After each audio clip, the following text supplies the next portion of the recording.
We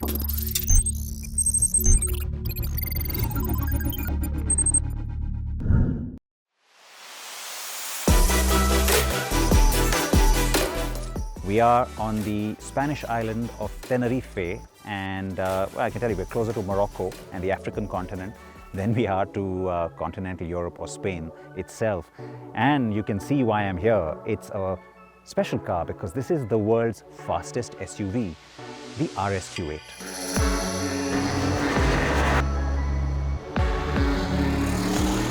Yes, you heard me right. This is the world's fastest SUV, the Audi RS Q8. It's brand new. It just made its debut last month at the Los Angeles Auto Show, and well, here we are driving it already. Perfect location, great tarmac, some nice mountain roads as well, so lots that I can throw at this car. Let's see how it laps it up.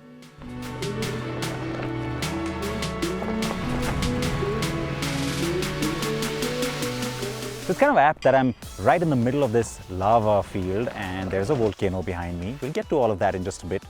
Is the car just as red hot as that? I mean, just that tag, is that enough? Is there enough under this hood? I have to stop talking and find out. Sample the specs, if you will, folks. The all-new RS Q8 uses the familiar 4-litre V8 TFSI bi-turbo engine with a massive 590 horses of maximum output. The torque figure is equally staggering, especially as it comes in as low as 2200 RPM.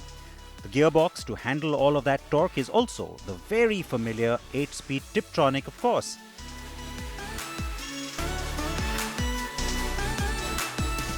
And now for the figures that will truly blow your mind. Top speed for this baby is 305 kilometers per hour. Well, the top speed is electronically limited to 249 kilometers per hour, but with the optional RS dynamic package, that goes to 305. 0 to 100 kilometers per hour comes in 3.8 seconds. Have I got your attention now? So, a special way to end the year, isn't it? With the right kind of fireworks. It is with the Q8 family that in many ways we got the new design language, the new look of the Audi Q range, all the SUVs. It is more aggressive, it is more bold, it's more wide and in your face. Mark Lichte took charge, and yeah, this is the first car that came out in his regime, so to speak. And obviously the RS Q8 is an even more aggressive interpretation then of what you see on the Q8. And so, you know, blacked out grille, you've got the RS badge obviously, the bumper finished off with that metal finish, typical RS territory, and yet some of the signature Q8 highlights like the pronounced hood line and the signature from the DRL as well, all of that stays true even on this car. The rear lights are also LEDs naturally, and the car starts with a cool animation on the rear lights that are joined by the red LED strip that lights up when the headlamps are on. While the standard wheel size is 22 inches, you can get 23 inches too, but India will likely get just the 22s. Speaking of the fact that it is RS, you of course get the special alloy wheels, low profile tires. We'll see what happens when it comes to India. Again, you got the RS badge down there, and then the mirrors with the metal finish as well, all typical RS territory. What's also nice about the Q8 family is that it is now, you know, in that whole coupe SUV genre, and yet unlike what the competition has done, where you can very obviously see the car that they've taken and then sort of turned into the coupe, this isn't like that. It has its own identity. The car doesn't look like it's exaggeratedly coupe-like, and yet it has that nice swept back roofline. It works. It's more proportionate. It is actually shorter and a little shorter even in length than the Q7. It's a little wider though, and it does serve then as the flagship of the Q range. But I have to keep reminding myself that this is not just the Q8, it is the RS Q8. The best way to do that is to get out on the road.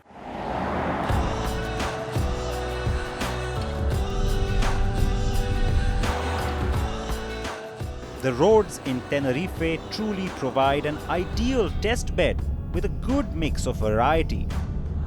Narrow, winding, good tarmac quality, and yes, high-speed expressways too. This island has it all. Tenerife is the largest of the Canary Islands with a land mass of just over 2,000 square kilometers. But mostly anywhere you go on the island, you can spot the tall and imposing Mount Teide, the volcanic peak that at 3,718 meters is Spain's highest mountain.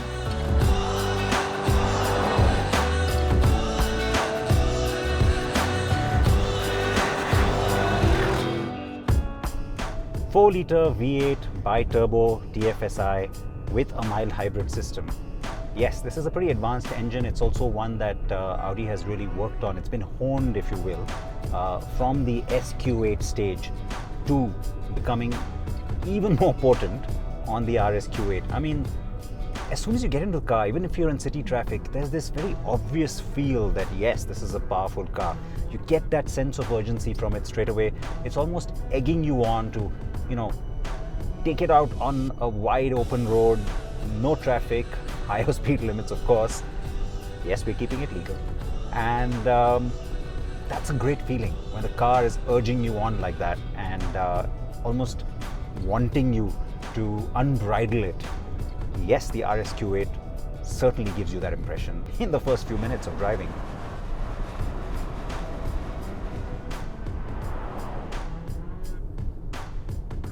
And then you go to the drive select and you put it into dynamic.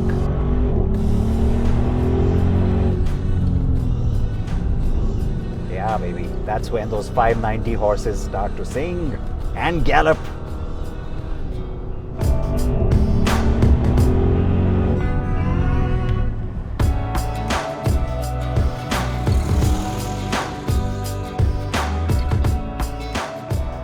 The RS Q8 is a beast, and yet there's nothing remotely unrefined in its character. The car sings because of the precision of its engineering that just shines through. Honestly, the Audi Q range could not ask for a better flagship.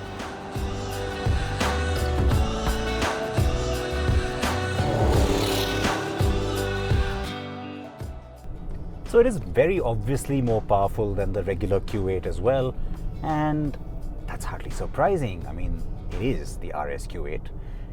And I was talking about this big difference in styling terms outside. Of course, when you get into the car and start driving it, you straight away pick up on the difference again. And so, hang on a second. For all of this to become really sort of obvious and for us to understand it, we kind of need to know the Q8 first, don't we? I mean, we don't have the Q8 in our market. Sure, it launched globally in 2018. This one's come in 2019. We don't have either. Well, let me set the record straight. The Q8 gets to us in 2020. The RS Q8 gets to us in 2021. And so, yeah, it's kind of logical to get to know the Q8 first. So, while I'm sure that the Q8 will be right at home here on these lovely mountain roads in Tenerife, it's kind of this very obviously luxury lifestyle kind of vehicle, isn't it? I mean, I think it fits better with the Middle East market. I mean, it's kind of at home in a place like Dubai. So let's do that. Let's cut across to Dubai. First introduce you to, dare I call it, the regular Q8.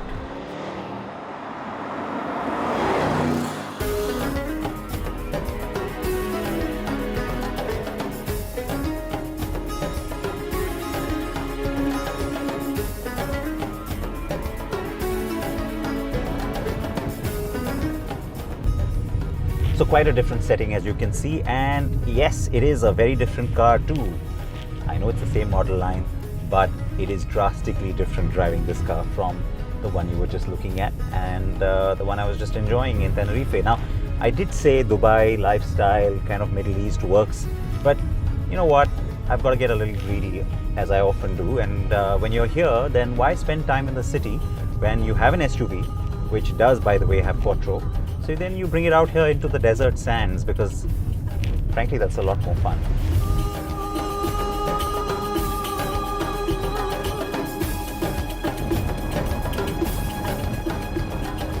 So yes, I got the chance to drive the Q8 out from the urban jungle of Dubai into the sandy countryside. The car is familiar and yet so different. For starters, this is a very different drivetrain, of course, but the good news is that this is the spec that will come to us in India in just under a month. Now, having driven the RS version for so long, yeah, everything else is going to feel dull by comparison, but that's not fair because, this is still a 3-litre V6, 55 TFSI, which is basically the 3-litre TFSI engine, which gives you 340 horses. So yeah, there's a fair amount of power there. I did mention it's quattro. Yes, 55. That is nomenclature that I suspect very few people at Audi understand fully, and the rest will never admit that they don't understand it, but I will. I still don't get it. 55 TFSI, but let me not be harsh. The point here is that it is a 3-litre V6. It gives you 340 horses, which is not bad, and it certainly is responsive. You get the Tiptronic transmission with it as well. And guess what? That's the exact spec that's also coming to us when the car arrives in India. And remember that this is the one that gets to us before that monster does. The V6 engine is sharp. The over 2-ton weight of the car, though, is still apparent, but maybe I am spoiled by the RS, to be honest. Even the gearbox does feel quicker on the RS Q8, but again, unfair comparison, I know. This engine also pairs up with a 48-volt mild hybrid system that, besides assisting start-stop, also lets the car coast on battery power when cruising.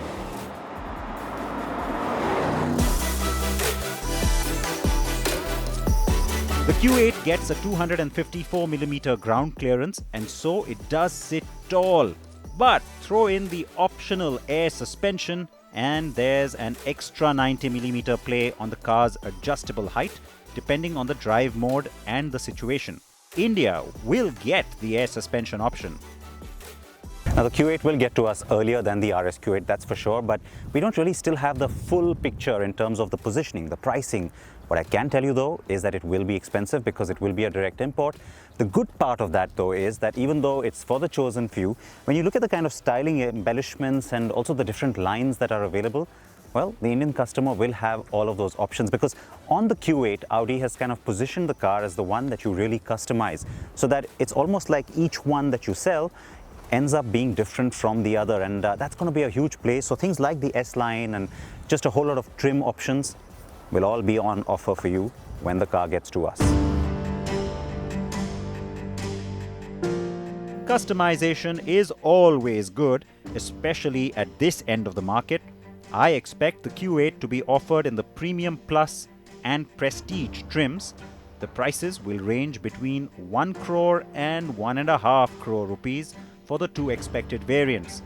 Standard wheel size for India will be the 21 inches, though other markets have optional 22-inch wheels too. So, rimless doors at the rear, the nice glass roof, a good sense of opulence and luxury from the materials and trim. For what it's worth, the touch kind of feel to the climate control system. Yes, it is comfortable back here and it is definitely premium, even though the whole focus for this car in positioning terms will be on the driver's seat. I mean, they're going to say that, look, this is the car you buy if you want to drive yourself. If you want to sit at the back, well, you've got the Q7 for that.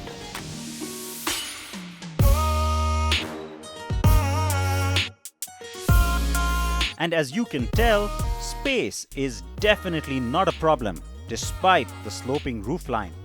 So the car is comfortable in the back too, though, yeah, up front is where you really want to be.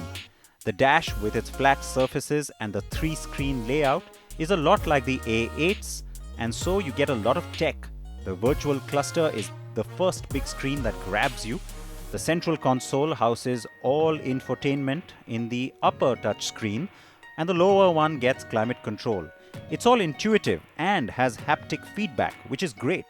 Voice commands let you focus on the road when you're driving, though, so that you don't have to really look down at the screens.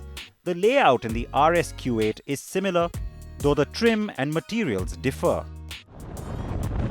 I tried out the car's off-road mode in some of the sandy stretches we drove through, and of course its dynamic mode on the highway. It does everything you want it to and is certainly premium every step of the way.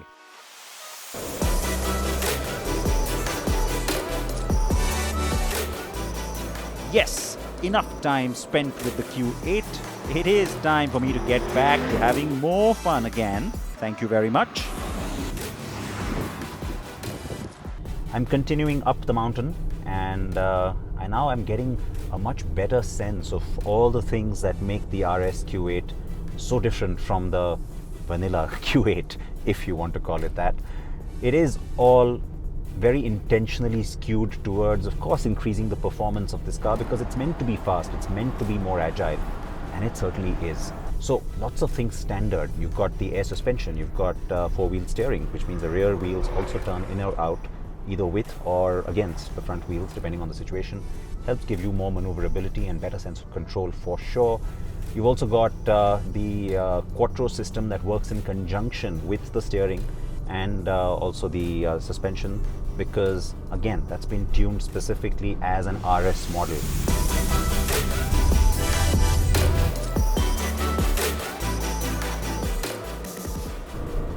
Yes, you can hear the engine throughout, because yes, I'm staying in dynamic mode for the most part, but the car has 8 different drive modes, if you will. And so you get the standard ones that we are used to seeing, which talk about efficiency and which talk about dynamic and comfort and all of that. But instead of having an individual mode, there's an interesting new shortcut that the RS cars have. This is the first SUV to get it, and it's the RS mode button here on the steering wheel. So you've got 2 options there. There's RS1 and there's RS2. And in RS2, you can also, of course, turn off ESC, which is better when you're on a track, if you want that kind of extreme performance. But in RS1, you can, of course, individualize all the other things. You can have, a comfort suspension, but you could have the dynamic engine response. The steering could be stiffer, whatever. I mean, this is basically individual. But like I said, there are 2 modes, and having the little shortcut, especially if you want to quickly overtake or you want to have a higher speed maneuver without having to, slow down or look at the screen, it's nice to have that shortcut. And if you're thinking that that reminds you of the M1 and M2 buttons from the other Bavarian, well, you're absolutely right.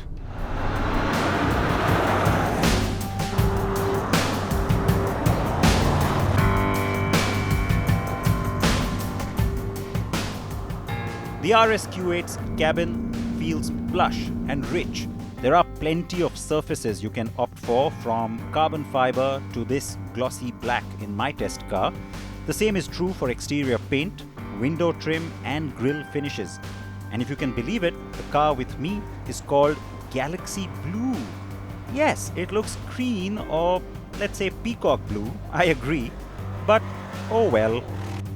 The drive up into the Mount Teide National Park here in Tenerife just got more and more spectacular. The variety of terrain and vegetation and temperature differences along with the elevation was the big surprise. Wow. These lava fields spread across just miles of expanse really gives you a great little perspective on how small you are in the larger scheme of things. This landscape really tells the story of nature's true power and fury.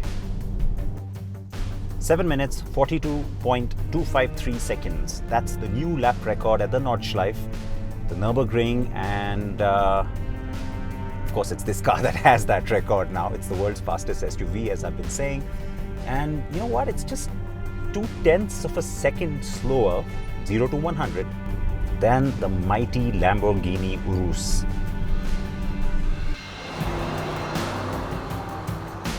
Yes, the RS Q8 and the Lamborghini Urus do share a fair bit. After all, Lamborghini is an Audi subsidiary.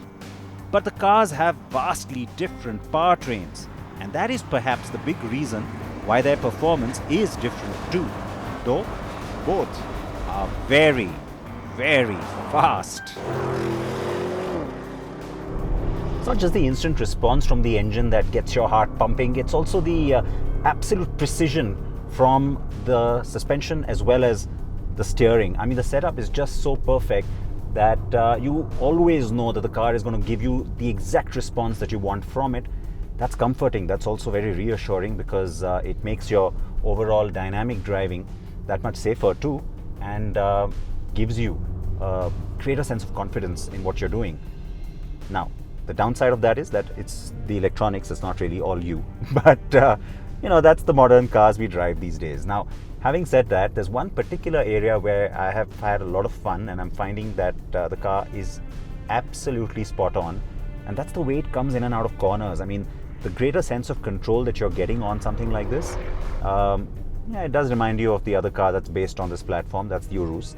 And on this one, of course, you get the QUATTRO Sport differential, which means at the rear, you can actually split the torque force between the two wheels real time. And yes, that gives you that greater sense of control, especially when you're coming out of a corner really fast, really precise. The RS Q8 does all of this and yet leaves you feeling fresh and charged up. I spent 2 days driving this car around this island, and at no point did I want to stop, nor did I feel tired. The seat position, ergonomics, cabin comfort and ease of driving, coupled with the various driver aids, just kept me going. And that's how it should be at this end of the market. Yes, the RS Q8 comes with everything from lane keep assist to blind spot warning to traction and stability control and multiple airbags, of course, all as standard. And how can I forget the adaptive matrix LED lights? Expect the fully loaded version in India too, but the asking price will be well upwards of 2 crore rupees.